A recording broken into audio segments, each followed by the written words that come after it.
Hey guys, what's going on? Welcome back to the Leading Edge Cricket Podcast. Today, we've got County Championship Round 6 action coming at you. We're recording this straight after England have just released their test team. We've just recorded our reaction, which will be out very shortly as well. We might spend some time talking about Ben Foakes' performances and how he's been going over the previous time, but more on that on the podcast that's coming up for you to listen to or has already been released. Rich, how are you? How are you feeling? Very well. I'm not too bad at all, mate. I'm not too bad. Happy to see the first England test squad announced. Not so happy to see the exclusion of a certain player, and maybe one or two people are a little bit unfortunate not to be in it as well. But like you said, have a listen to what we've had to chat about on that. I don't want to rant again. I'm just starting to calm back down again. No. Whereabouts are we starting off on round 6 today? Because this was a bumper calendar sort of day. This is our championship, should be. There was actually 9 games, 18 teams in operation. That's what happens when you have 2 teams in each game of 9. Matt, whereabouts are we going to start out today? We're going to start with the champs, Rob. We're starting with Surrey at Middlesex at the Oval. They are the reigning champs, and they're also top of the table as well. Surrey cruised to a 9-wicket win against Middlesex after knocking off a target of just 70 with time to spare in this one. I'd say this is an ominous performance for the rest of the division. Surrey haven't really had to get into top gear yet, and they certainly didn't get into it in this game. That's a concern.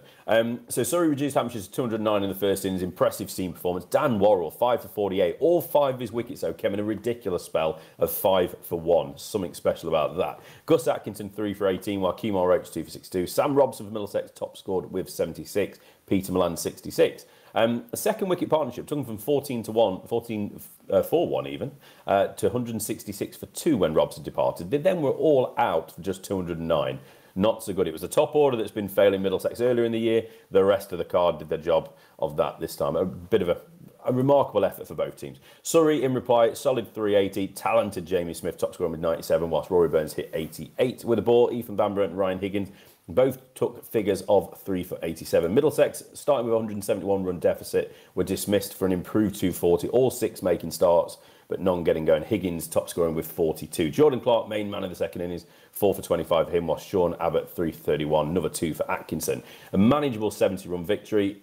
Surrey cruised to a 22-point win inside 17 overs. Dom Sibley, 21 not out, and a nice fluent knock from Ryan Patel, 37 not out. Top of the table, Middlesex, just the 3 points from that one. Best team in the country. Best team in the country last year. Best team in the country this year. In my notes, I didn't know we'd recorded the podcast before this. I put the England Test matches will hit them hard this year. Oh no, they won't, because Ben Foakes hasn't been selected. But the thing that is coming out is that Kemar Roach is leaving early. He's got some family stuff going on back home. He's had to go. He's a world-class operator. Over the wicket, round the wicket to left-handers. Great game. This was a great game of cricket, I thought. And I want to say, because I don't live in England, it was like Sky TV quality on the highlights packages. So I assume it was on Sky Sports. Yeah, it's been weird, actually. So if you've got Sky Sports, you're just watching the County Championship. But if you're watching YouTube feed of that game that's on Sky Sports, it's still on YouTube. So you're getting... Yeah, exactly. You're getting Sky it was such high quality. The commentators were obviously the usuals. Like Butch and people like that. So it was really good. And it was like, I've got really nice cameras and I'm watching Sam Robson play like Sam Robson used to do a few years ago. He was batting beautifully. And this Middlesex team that I've been hard on for their poor performance of the top 6 go from a really nice 2 for 166 to 209 all out. And this is what happens when Player of the Month for April, Ryan Higgins, doesn't get any runs, that you just not saved and put in a better position. The top 6 is averaging 20 this year in Division 1. That is last. Bowling has been quality, and it's given them 2 wins early doors, but Surrey's consistency and I think depth that they've got going on is way too much. Jamie Smith looks every inch a future England player, to the point that LV County Championship are doing tweets going, future England player. There's a problem with that. 304 runs at an average of 50. Balls per dismissal, 102. He's got a strike rate of 49. So for the next significant period of time, I don't think Jamie Smith is going to be part of the England contention. You're just seeing someone that's really good. He just looks a really class player. His average this year is huge, but it's 18.61 above the match top 6 average for players in the games that he played in. My overall thoughts are Surrey are happy. They're the team to beat, but can they replace Kamal Roach's wickets at the top? And I think Middlesex are happy. Yeah, they've lost. They won't be happy about that. But the start they've had with 2 wins from 5, and they're above a team like Lancashire, I think they're pretty happy too. Yeah, absolutely. Yeah, Still obviously. can't score. No, Ollie Pope, obviously, he's going to be the big miss, isn't he? And recently announced as vice captain of England as well, officially this time. Could even be captain if Ben Stokes can't get himself fit. So that's the only one they're going to be missing, which for Surrey, that's huge. And that's why they won the league last year, wasn't it? Is they didn't really have too many players pulled away like they've had in other years. So we shall see. Sam Curran hopefully will be back for them soon as well, by the time we do see a bit of red ball cricket. Whenever that might be. We've got one more round coming up after this, haven't we? And then it's just scattered in.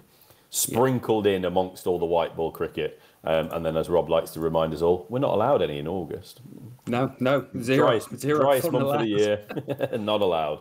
Right, we know Surrey are great. Warwickshire aren't far behind though, are they? They shared their class in this one with an excellent win, beating Essex at Edgbaston by 4 wickets. A really poor first innings for Essex, 126 all out, set the tone. Tom Wesley hitting 47. He's having a sneaky good year, Tom Wesley. The other 3 in the top 4 made double figures, but that was it. And then the Rushworth, Hannon Dolby new ball partnership rattled through them. 8 wickets, 4 for 28 for Rushworth, 4 for 21 for Hannon Dolby. Hassan Ali took another 2. Warwickshire, 242 in reply, thanks to skipper Will Rhodes' 63. Sam Haynes, 45. Somebody that will be a little bit disappointed his name wasn't called announced in the England squad. A new fan favourite, Hassan Ali, as well. A lovely 37 ball, 53 from the number 9 spot. He's a fun player to watch. Kiwi Doug Bracewell finished 4 for 51 for Essex. Shane Stater, steady as ever, 3 for 71. Essex did improve on the first innings, though, scoring 215. Who got Simon Harbour top score on the bingo card? No, nobody. His unbeaten 50 at number 6 was the top score. A few others made starts. None were able to kick past 31. Rushworth, 8 for the game for him, 4 for 62, while Hassan Ali grabbed himself 4 for 48. Chasing 100 to win. Credit must go to Essex attack, though, but they made the home side work for it, reducing them 6 down by the time they got over the line. Rhodes a handy 29, whilst Ed Barnard saw them home with 23 not out. Bracewell and Sam Cook both taking 2 wickets apiece. So a 19-point victory for Warwickshire. Keeping the pressure on leaders. Surrey, so they're in second place now. Essex fall back into the mid-table pack, take 3 points. Warwickshire. 3 wins from 5. 20 wickets again, mate. They're in fine fell. 86 wickets at 20. That's the best in Division 1 in terms of average. Their bowlers average against the match bowling average is minus 5.27, which is the highest. Their strike rate is better by 8.32 deliveries, which is the best. And their economy rate is 0.81 better than the matches they played in, which is second best in the division. It's no surprise they're in this position at all. Chris Rushworth, we spoke about him pod again, but he keeps doing it. 30 wickets at 14. 5 times this year he's got 3 or more wickets. Oliver Hannon Dolby, under the radar, week in, week out, picking up wickets. 4 times this year he's got 3 or more wickets in an innings. And then you've got Hassan Ali, Wokes, Ed Barnard. They're stacked. At the start of the season, they're still stacked, and they're stacking up the wickets like they're going out of fashion. Essex, on the other hand, my team for the year to go and win the title, no good. Spin hasn't been as big a factor for them, and Harmer's presence with the ball hasn't been as big as what it has previously. Previously, you'd see him take wickets at 15, 16, 17 runs at a time. More like 30 odd this year. Alistair Cook's quiet, 195 runs at 25. And Dan Lawrence, career 35 average, 51 strike rate guy. England call-up, 33 he's averaging his runs at this year with a strike rate of 58. And they, difficult, 1, 1 and 3 this year, need to go and beat Notts next game. And Notts are not a team that you want to go up against. You could beat them. You could. Notts' bowling attack is pretty impressive. Indeed it is. So, yeah, Warwickshire looking very good. We spoke about it before. They're still without Liam Norwell. We never know how to say it. We've got a reason for that locally. Stupid little village called, we don't basically pronounce weirdly. He took 9 for in the last game of the season. Basically, it's just mind-blowing, this attack. I did see someone saying that Rushworth and Hannon Dolby, you could probably put them into a test team in England at this time of year, and they'd be absolutely fine. But they're not going to. But it's they're just unbelievably talented, and they're going to keep the pressure on Surrey, it would seem, this year. Right, talking of Notts then, Northamptonshire hosted Nottinghamshire, and Notts, look, we wanted to see, finally, what Notts we've seen one type of knots, we want to see another type of knots, and that's what we saw in this one, wasn't it? An emphatic innings win over the hosts. Excellent seam bowling from Brett Hutton and Dane Patterson that Rob hinted at. An innings and 25-run win. Northants under par 158 with Ricardo Vasconcelos. Go on, boy. Top scoring from the number 1 spot with a steady 62. Saif Zaib, 35 for him.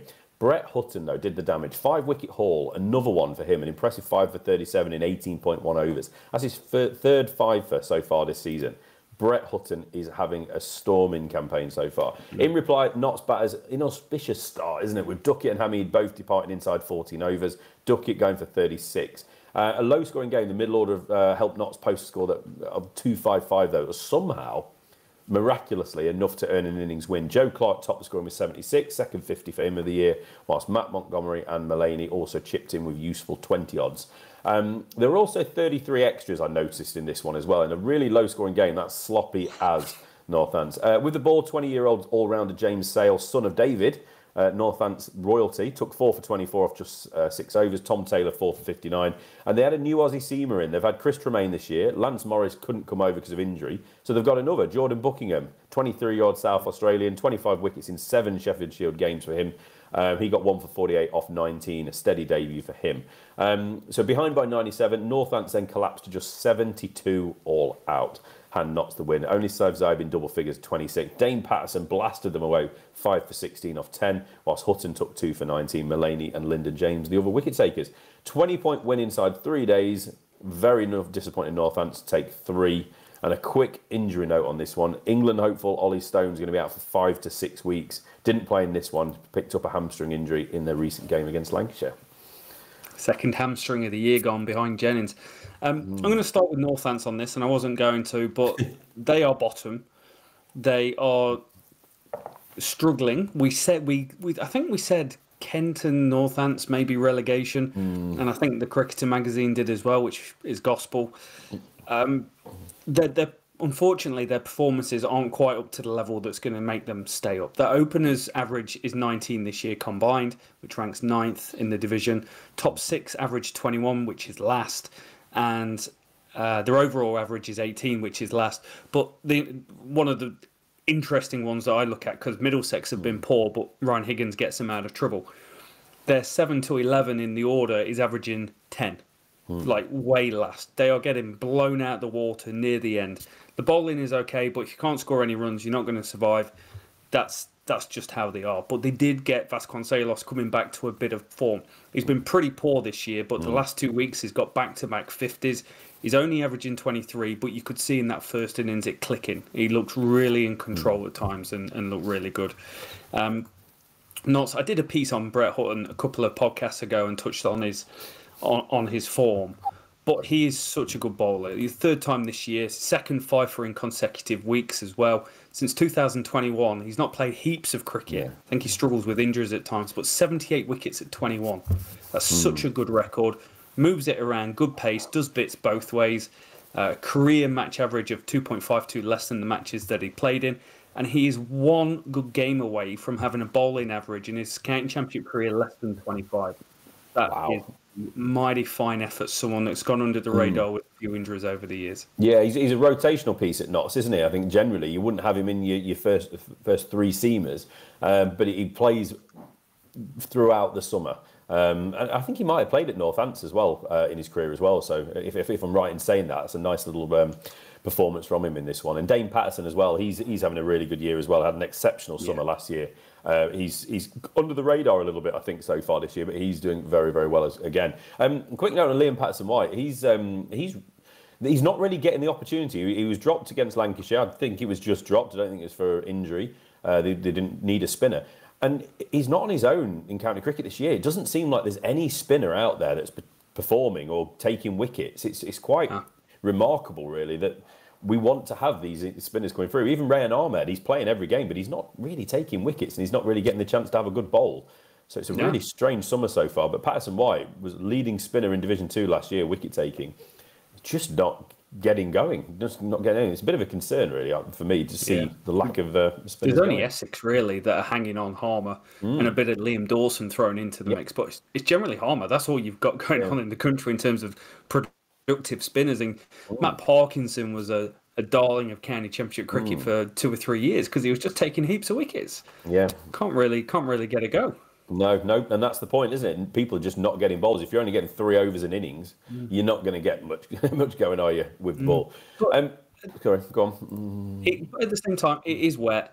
It's April and May, and the ECB and this revolution of red ball cricket, the racer, need to understand that if you play cricket in April and May, when generally, weather might be changing, generally it's pretty wet, you'll get less completed games, regardless of what rules and points you implement, and spinners have become even less used. And spinners has been a problem in England for, other than Graham Swan, for 30 years. Yeah, absolutely. So, but at least we've got plenty of time in August when it's nice and dry. Wickets are much drier, that we can see these spinners bowling in county champ. No, county champ. Not in August. No, you missed the memo, mate. Sorry. How silly of me. Right, Lancashire Somerset. Talking of Parkinson, not in this game, but obviously of Lancaster. A drawn game. 2 winless teams, remarkably still winless. Played out a draw. Overshadowed, I would suggest, this game was by a certain Jimmy Anderson sustaining what the ECB are politely calling a mild groin strain. Mild. You're not kidding anybody. As soon as I see that word, if they just said groin strain, I wouldn't be concerned with it. Because they've said mild, I'm worried. I feel like they're overplaying the hand here. So something to keep an eye on. He's been called up to the England squad, obviously, for the Ireland game, and they're going to be monitoring him between now and then. But we do not need any concerns over Jimmy Anderson this summer, please. Right, onto the game. Jimmy, talking of Jimmy, he made a cracking start on day one. 2 for 5 off 8 overs, finishing 2 for 16 off 14. That was him done. Somerset did put up 361 with 19-year-old star in the making, James Rew, top scoring with his second 100 of the year. Both coming against Lancashire at this point with 105. 22-year-old all-rounder Casey Aldridge hit 48. More on him later. Kiwi seamer Matt Henry's arrived. He hit an unbeaten 50 from the number 10 spot. With the ball, Will Williams took 3 for 71. Whilst another Kiwi, Daryl Mitchell, making his debut for Lancashire, took a handy 3 for 32 off 13. Otherwise known as Rob's lookalike. Although he doesn't have the weird... Sorry, did I say weird? Sorry, I didn't say weird. The ponytail thing. Sorry. So, in reply, Lancashire 326 with that man Daryl Mitchell continuing his love of run scoring in England. 105 for him. Opener George Balderson hit a steady 71. A very talented player. Young keeper George Bell 38 and Tom Hartley 47. Also made key contributions. New ball pairing though, Craig Overton and Matt Henry combined for 8 wickets. 4 for 52 for Overton, 4 for 73 for Henry. That's not a bad opening ball partnership. Bit of hope there for Somerset if they can keep those two going for a little while. Second inning, Somerset's then battered on and on and on through to the game's conclusion, ending 398 for 5 declared to end the match, with the biggest story being the performance of young James Rew again. Second 100 of the game, unbeaten on 118. His 4th 100 already in just his 22nd first-class innings. Casey Aldridge batted alongside him as well. He got his maiden first-class 100, 101 not out. Lammonby 78 and Tom Abel 48 also made scores a note.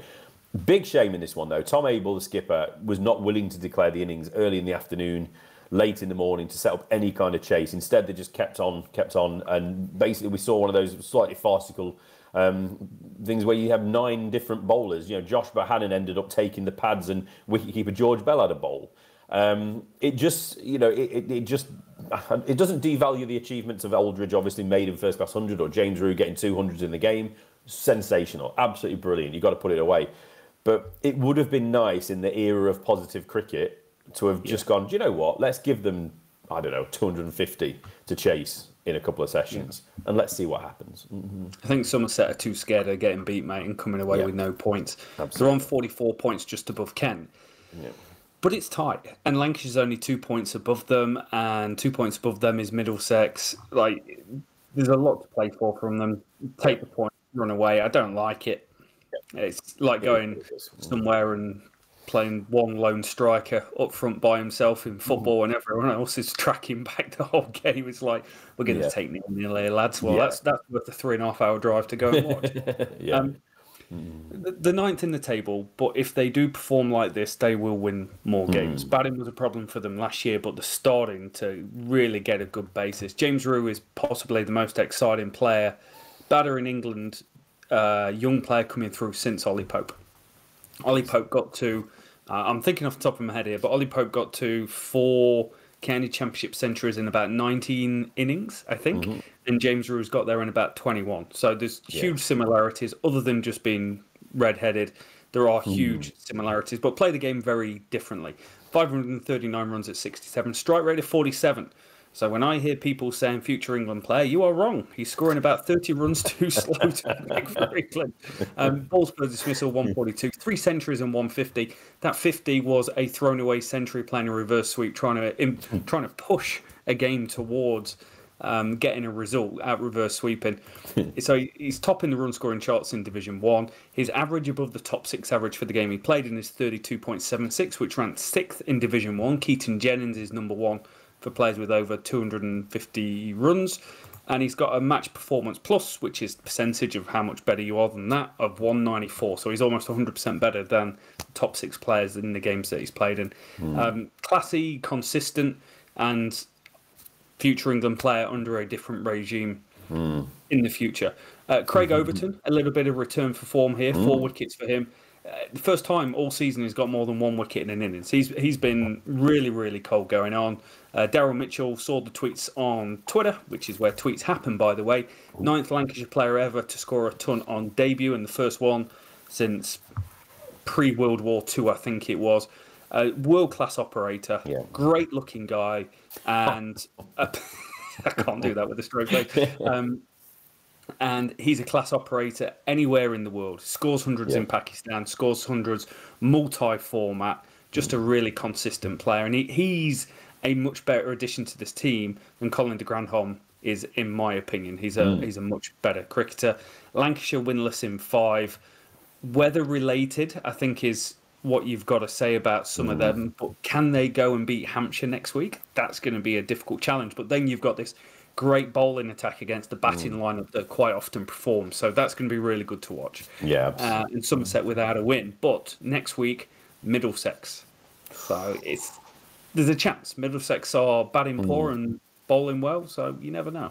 Yeah. Quick note on Rew. I mean, leading the run scorers in Division 1. Leading, not just for Somerset, the league. Division 1, top run scorer, about 60 ahead. I think it's about Bohannon now in 2nd place. Absolutely remarkable start to his first-class career, county championship career. And also brilliant to see for England. We spoke about Jamie Smith. He's about 22, is he? Wicket-keeper batsman of serious ability. James Rew is only 19. We've had these sneaky old wicketkeepers, and I don't want to go into the debate today, but we've got Bairstow into his 33, 34. Butler's now out of isn't it really? But Billings is over 30. Folkes was the young gun at 31, I think. So it's nice to see that we've got 2 serious young cricketers, wicketkeeper, batsmen. Probably both players could be in the future batters in the Test side, regardless of their ability with the gloves. So it's just suddenly the restocking is starting to happen, isn't it? Down that list. And we've got future England number 5 and 6,000 Test match runs, Rehan Ahmed, coming through as well. Yeah, exactly. All-rounder. He's going to be an all-rounder. So that's brilliant. Okay, right, let's get on to the last game in Division 1 for now. Kent, Hampshire, another drawn game at Canterbury, this one. Impacted by the weather, Kent, I'd say, were the happier of the 2 teams with this outcome, though, especially considering the start they made batting first. Struggling along to 94 for 6. Jack leaning into Wendamue into the 20s before they were decimated by the Hampshire attackers. They just missed them for just one more run, 95 all out. That tail did not wag. James Fuller, main man, 5 for 21 in 8 overs for him. Kyle Abbott, 3 for 23. In reply, Hampshire, very good 3-7-3, though, with the ever-reliable Liam Dawson top scorer with 84. We were asked in the week why he's not included on England Watch, and it's a difficult one to answer. I think it's because of his age, more than likely. He's just mega consistent player, isn't he? All-rounder abilities. Yeah, that's the only reason, I think. We don't think England would be looking at someone like Dawson anymore in the Test side. And that's why we do the England Watch, isn't it, for Test appearances rather than ODIs. But hell of a player, 84 for him. Joe Weatherly and James Fuller also hit 50s, whilst Fletcher Middleton, I am trying to say his first name correctly, fell just short on 48. Ian Holland, 41. All-rounder Joey Everson took a team best 3 for 86, with Aussie Wes Agar taking a pretty expensive-looking 3 for 114 off 26. Kent did knuckle down and bat through to the conclusion of this one, though, finishing 259 for 4 in 113 overs to secure the draw. Opener Zach Crawley had a good net, alongside Ben Compton, and they both hit 50s. First wicket stand of 122 in 44 overs. Jack Leaning unbeaten on 68, and Jordan Cox 30 not out at the end. Keith Barker's back in and got a couple of wickets. Liam Dawson as well. And like Lancashire, Hampshire shared the bowling around with 9 being used in this one as it came to its conclusion. 8 points for Kent, 11 for Hampshire. It's another occasion of rain ruining a result. Like Hampshire had the most perfect day one, cleaned them up, and they're 92 for none or something like that at the end of day one. And day 2, the 6 overs play, and they moved to 103 for none. So they've basically got 2 days to get through 3 innings of play and try and win the game. Kent's batting, I've spoke about, other than Crawley and Compton, has been miserly all year, but they did hold firm here. Kent's 3-6 in the league is the worst, averaging 17, but they managed to play 113 overs here, so that's a fine effort. Openers, Crawley, Compton, second best average in the division for Kent openers, averaging 45. But the bowling for the Kent last year was terrible, and the bowling for Kent this year is still ranked last in the country. So they find themselves just ahead of Northants on 39 points. They have got a win to the name, but they play Surrey next week. So they're going to finish off, potentially, depending what's going on with weather, make some wild assumptions that Surrey turn up and beat Kent. They're going to find themselves 1 win out of 6 and not in a position where they're really taking wickets. Hampshire, they play Northants, bottom of the table. A game, again, Surrey and Hampshire probably both trying to log in wins before we go to the break. I feel like it's the midwinter break or something. It's actually the height of summer when we should be playing this game. And the coach last week came out and said, well, you don't win many competitions if you lose 2 games in a season. And I said, well, that's not true. But, you know, this is one of those really, well, I'll touch on Yorkshire and how unfortunate they've been this year when we go on Division 2. But Hampshire, similarly here, if it isn't for the weather, they've notched up a win, and all of a sudden they've won 3 games, and they're up there on points with Warwickshire and Surrey, and it's not quite as drastic as you think.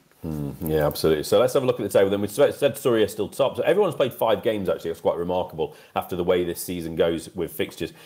Surrey are top on 82. Warwickshire close behind on 79. They're pulling away from the rest of the pack. Hampshire Notts on 57. Essex, Middlesex, Lancashire, Somerset. Then we've got Kent on 39, Northampton 35. So weirdly, the only unbeaten teams so far this year are Surrey and Lancashire, but Lancashire haven't won one yet either. So them and Somerset haven't won. But they're still unbeaten, Lancashire. Well done. Yeah, well done. So, a bit harsh, isn't it? So, but it is interesting. Surrey and Warwickshire are most definitely making a move here, aren't they? You know, Warwickshire basically 22 points ahead of third place Hampshire. So they are. It is looking like those two are going to be racing away. It will be. It's interesting we say well done. Me and the wife's had a thing for years about well done. We went to a cafe one morning, ate the breakfast, everything's cool. Waiter comes out and he goes, "Have you finished?" He goes, "Yes, thank you." He goes, "Oh, well done." And it's just stuck like the most condescending well done from this guy that I've just paid over the price for some bloody avocado and eggs. Did he pat you on the head when he said it? Give you put your little sticker on. Well done. God, you a big boy. Wallet. That's $50, please. Well done. Sounds like New Zealand. Right, let's move it along. Let's get on to Division 2, Rob. Durham against Yorkshire, Chestnut Street. This was a really interesting game. Durham won a nail-biter by 1 wicket on the final morning with Ben Rain, the unlikely batting hero of his unbeaten 50, to get him over the line and beat Yorkshire. Another side that's remarkably still waiting for their first win of the campaign. Unbelievable. Relatively low-scoring affair, wasn't it? Yorkshire got underway with 2-5-4 with skipper Shanma Sood top scoring with 44. Dawid Malan 36. George Hill 28 and young Johnny Bairstow 27. Also all made starts. Matt Fisher 27 not out at the end as well. Matty Potts 4 for 49. England selected Matty Potts, we should say, with Rain taking 3 for 59, whilst Bryden Cars took another 2 wickets. He's having a really good start to the summer, Bryden Cars, bat and ball, potential all-rounder there. Durham then responded with 2-2-7, shared mainly amongst wicketkeeper batter Ollie Robinson, 44, Borthwick, 35, Graham Clark, and debutant Kiwi spinner Ajaz Patel, a 30-ball 34 at number 11. Good on him. George Hill, another real talent, 22-year-old all-rounder, 4 for 43 for Yorkshire. Looked really good doing it. I watched a bit of that spell. Jordan Thompson and Matt Fisher also bowled well. Yorkshire starting 27 ahead were dismissed for 2-1-8 to set that tricky target of 2-4-6.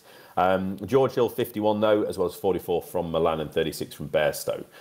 We spoke about Bairstow. He's done okay so far since in his return, but he's not really got going with the bat, has he? Hopefully that'll change in the next week or so. Obviously, Bairstow took the gloves again, and as we all know now, he's been selected as the wicketkeeper for England. So that's why he has been batting 6-7 and taking the gloves. Surprise! So, where were we? Right, so I've lost my spot here. So yes, basically 246 run chase, wasn't it? 118 overs. It could not have been more finely balanced, though, could it?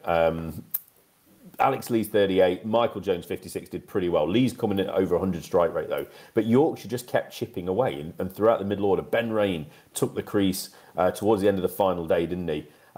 Took them through to the close of play, should I say, with Potts. He made 25, and then they needed 33 on the final day, and they took it through to the win. They did lose a wicket. Potts went, but Bryden Cast joined him, and they got it just over the line for won by 1 wicket. 19-point win, sees them stay top of the table. A really good effort, though, from Yorkshire. Matt Fisher, 4 for 64. Jordan Thompson, 3 for 55. And Hill, 2 for 42. They only finished with 4 points in this one, but it could not have been any closer. Yeah, I put close game between two evenish teams. Yeah. Matty Potts has had a good start without being... last year outstanding. Last year he was just blowing teams away and getting those big 7-wicket hauls and stuff like that. Here he's just, I feel like he's getting up to speed at a really nice pace to peak around the right time. 4 wickets in each innings here, peaking at the right time, looking good. Yorkshire's batting and bowling isn't bad. I'm going to say that against the Division 2 table. Division 1 and Division 2, you normally get different skews of averages. Division 1, generally a lower batting average with better bowling. Off of Division 2, you get quite a higher margin. They're about 4th to 5th in both of them. They lost to Leicestershire week 1. That was a big deal. Week 2, I'm making a case for why the bottom here, and they're not as bad as what it might seem. Week 2, abandoned. So there you go. You're not getting anything out of that. This Durham loss is understandable. You've got 2 good teams, both probably up there for promotion at the start of the season. A draw against Glamorgan, chasing 490 odd on the last day, where they got 412. Would have won if it wasn't for Marnus Labuschagne playing just a ridiculous knock and smashing it around. And when they drew against Sussex, there was no play on day 4. So again, the weather's impacting them.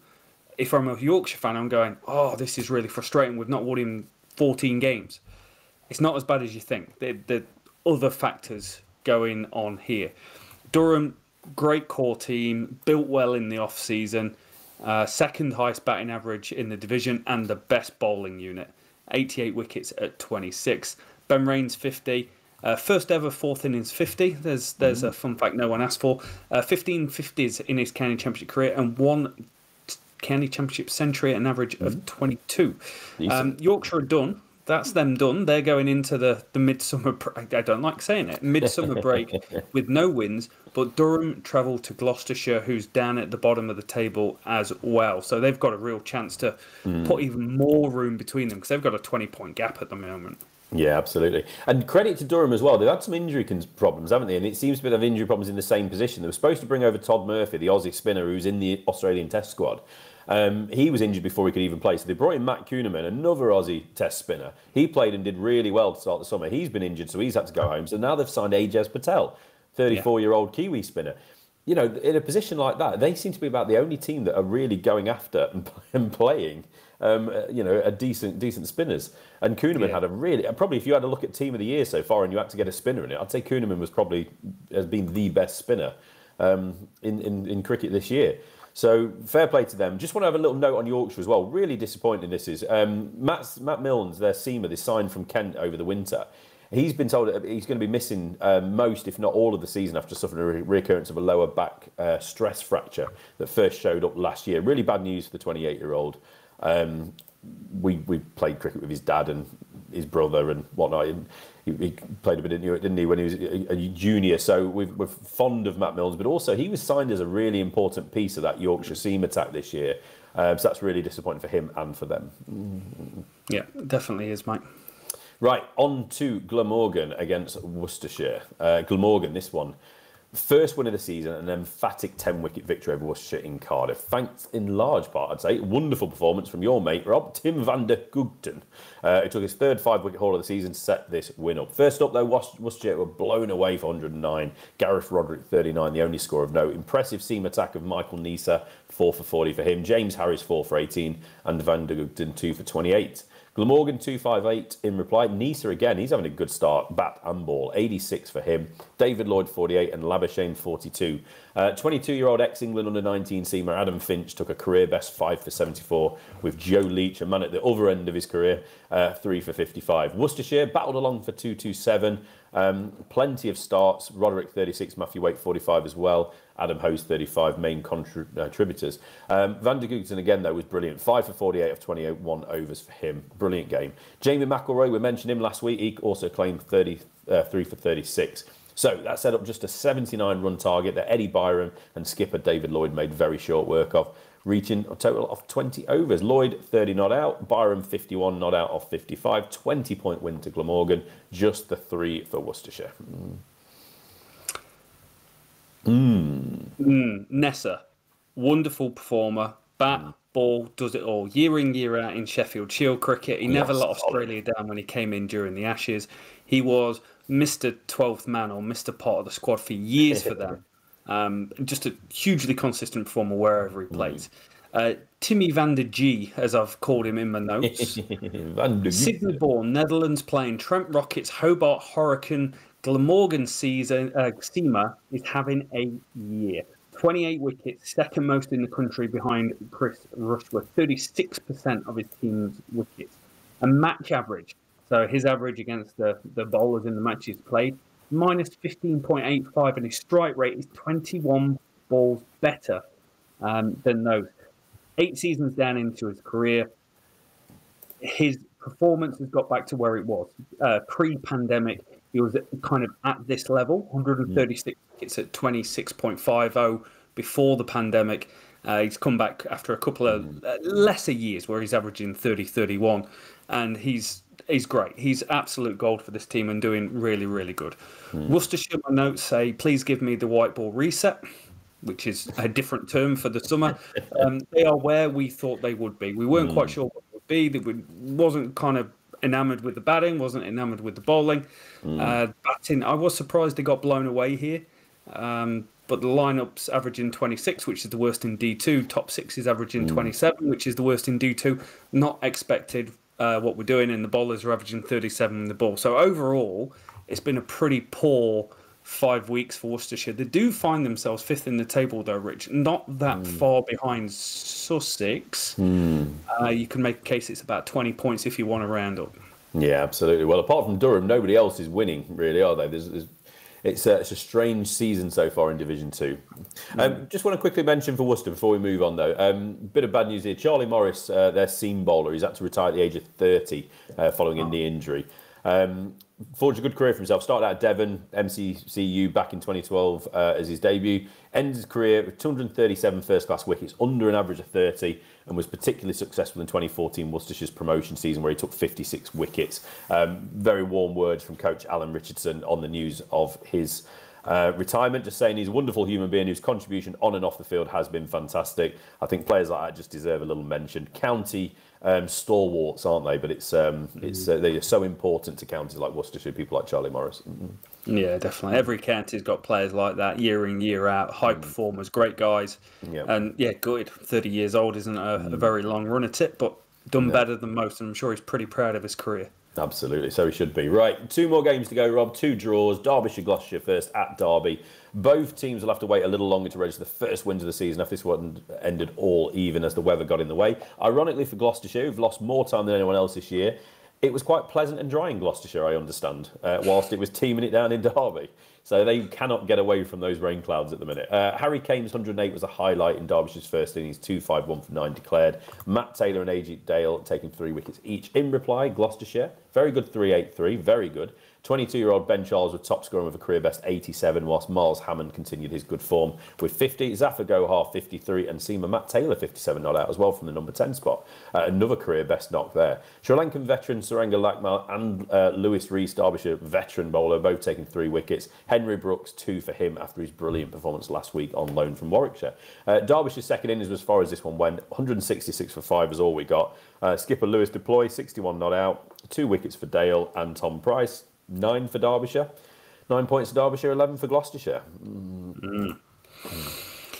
I want to break into a song, but I am not going to sing. There's a song by the Exponents, Why Does Love Do This To Me? And it says, the start of it is going, Jackie came, she went away. And I just, every time I see Harry Kame's name, I start going, Harry Kame. There we go, off song. He went away. First ever county championship ton, scored a nice 78 at the back end of last year. Getting a good opportunity here. He's kind of mixed his game. He's opened 11 times and batted between 5 and 8, 12 times. So maybe he's going to be given a run at the top here. Derbyshire's had a slow start to the season, so this is really good. They're getting some stability around the top of the order.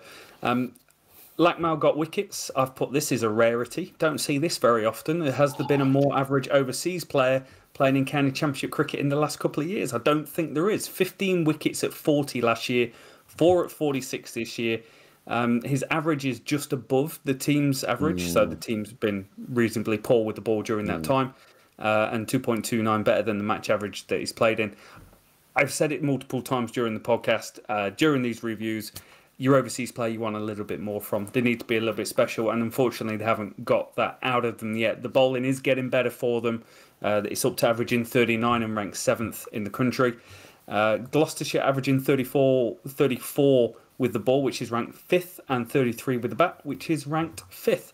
Find themselves in 7th, which is probably more to do with rain and things like that that's prevented results. But the backbone is struggling a bit. Chris Dent, James Bracey, backbones of this team's having lesser years than they've had previously. Marcus Harris has been pretty good, but 0 wins. 0 wins. And they're going to go to the break with 0 wins because they're playing Durham next week. And are we really expecting them to go and beat Durham? No chance, no chance.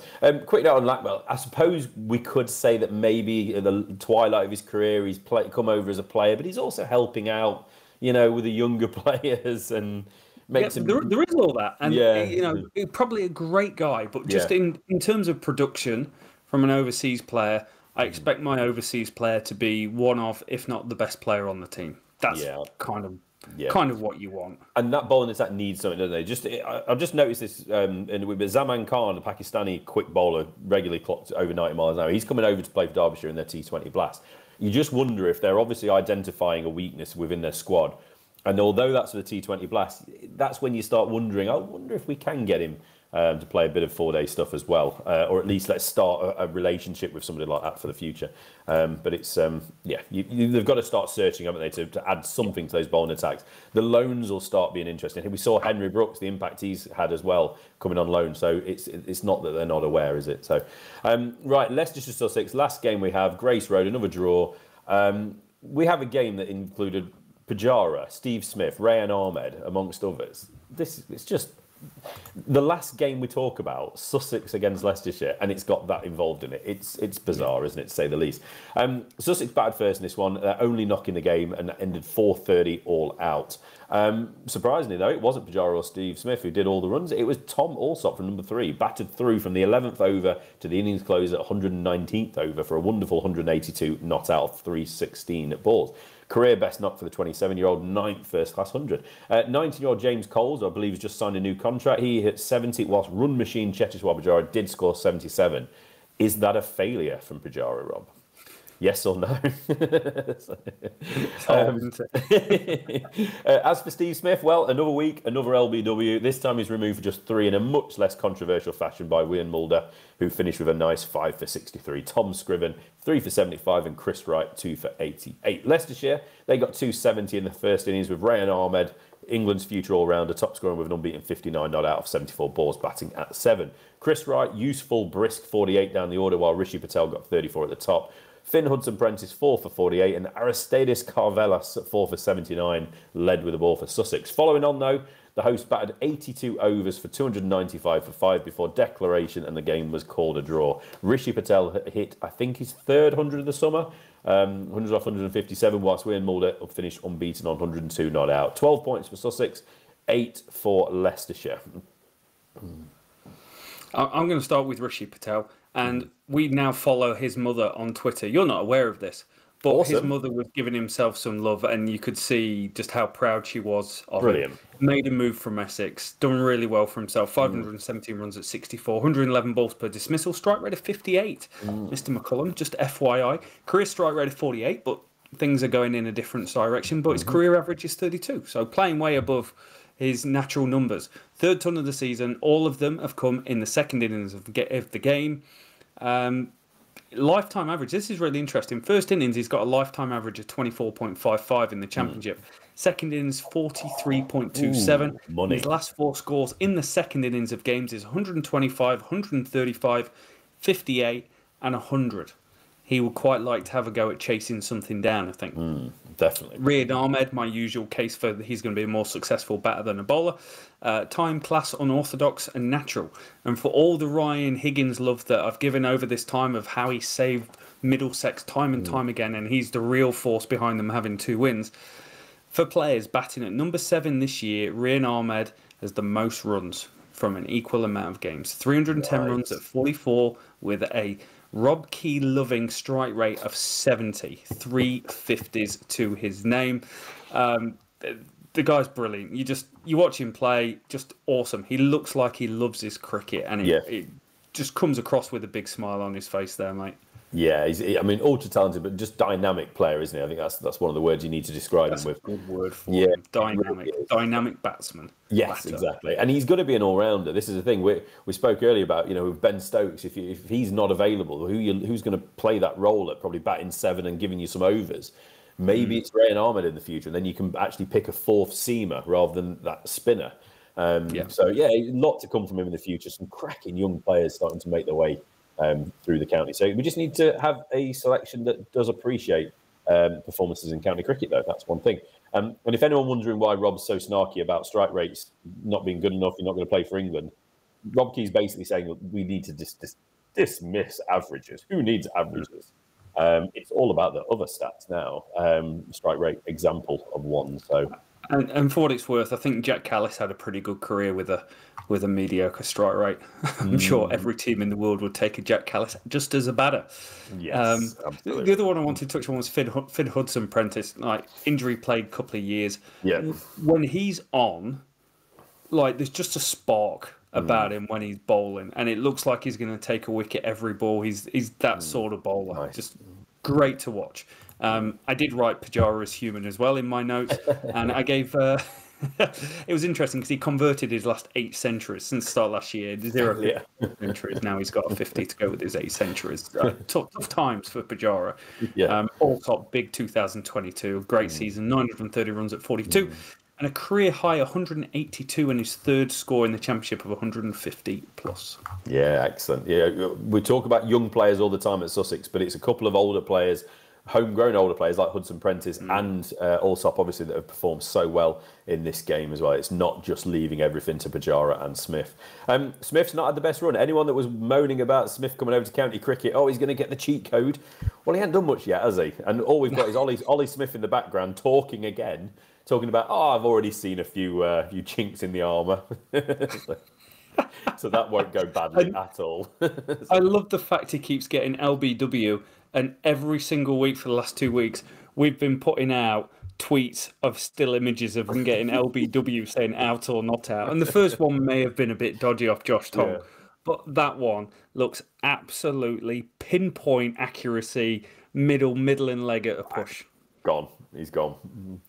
Absolutely gone. Table time. Yes, so Durham well out on top, give or take 20 points ahead of Sussex in second place. Leicestershire, Glamorgan, Worcestershire, 3, 4, 5. They've all got 1 win so far this year. And then it's Gloucestershire, Derbyshire, Yorkshire towards the bottom. All winless. Gloucestershire, they are unbeaten. Have they got 4 or 5 draws? This table's... I copy and pasted this table and it's saying 5 played but only 4 draws. 4. They had the abandoned against Yorkshire. Right, that'll be why then. So that's it. I've just cropped it a little bit. So so there we've had a win as well. So but not been beaten. So Durham flying, absolutely flying, looking good for it. Matty Potts, absolutely brilliant. Alex Lees is still not getting the big runs, but he is scoring at a Baz McCullum, Baz Ball rate, isn't he, this year? So they are looking very, very good. It is, and we've got a decent. The last round of championship action till middle of June or middle of July coming up. They sneak another one in somewhere. But yeah, we've got Hampshire against Northamptonshire next week. Middlesex, Somerset, Notts, Essex. Worth noting as well that Essex will then take on Ireland in that 3-day game from May 26th. Surrey against Kent, and then in Division 2 we have Gloucester hosting Durham, Sussex hosting Glamorgan, and Worcestershire playing Leicestershire. So after that round of cricket, Rob, I will consult the Cricketer fixture guide. We have a round starting on the 11th of June. So we haven't got too long to wait. We've got T20 Blast coming. We've got England against Ireland coming. And then we also, that's going to be at the back end of the World Test Championship. So just a couple of days after the England-Ireland game finished, Australia, we'll get our first look at Australia as they take on India at the Oval in the World Test Championship before ninth round of County Championship comes around, which is exciting. Do you know the Championship, the last start date is the 26th of September? The 26th, like... That's dragging it out, man. That's longer than one of our long podcasts. It barely fits on. Look, it's right on the end. That's the bottom of the chart. It barely fits on. Oh, wow. That's incredible. Season finishes on the 29th of September. Like, you're halfway through football season. There's something wrong about that. Just a bit. Yeah, for those of you that's got a team in the Football League. Rob no longer has a team in the Football League. Cool, that's us done. That is round 6 in the books. We'll be back for round 7 next time. Like we said, there's a couple of pods coming your way this week. We did the top 10 openers list last week. You can catch that out. We did a video on the greatest championship batter of all time, aka I might got it wrong at the end. Let us know. Let us know. Everyone did on Twitter that I made the wrong choice. But thank you so much for listening, everyone. I hope you've had fun. Enjoy your week, and we'll see you next week.